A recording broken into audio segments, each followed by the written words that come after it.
The next step in the process is data exploration and preparation, which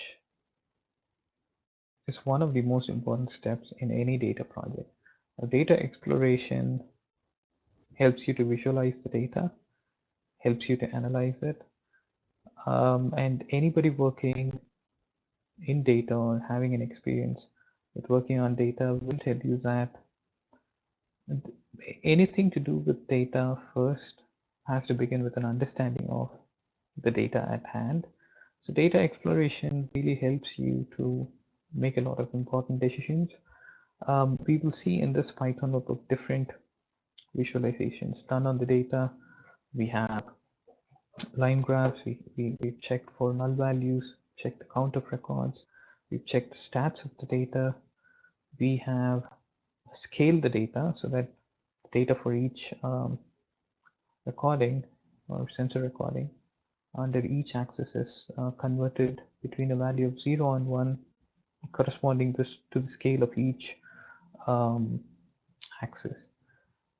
We have histograms, box plots for both the raw data and the scale data.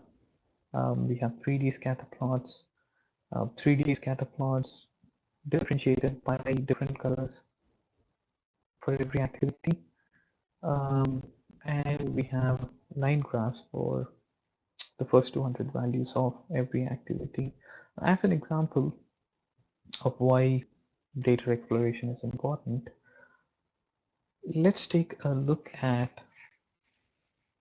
the first exploration which we did for the project. Now, on exploring the raw data, after we converted it into an Excel file, we can see that the first few records, data records, and the last few data records are different from the bulk of the data for every sensor. Now, as the person who recorded the data, it was easy for me to figure out why this was. So this time frame at the start and at the end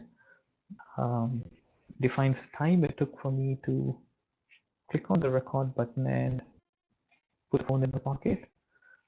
Similarly, once I stopped doing an activity, I had to take the phone from my pocket and click on the stop recording button. So this here shows that during our data preparation, we will have to disregard the first few and the last few records before we feed it into our neural network model. That's just one aspect of data exploration. So we can check for, again, null values, and having a good sense of the data will really help make the decisions easier for us or help us make the right decisions as we go along.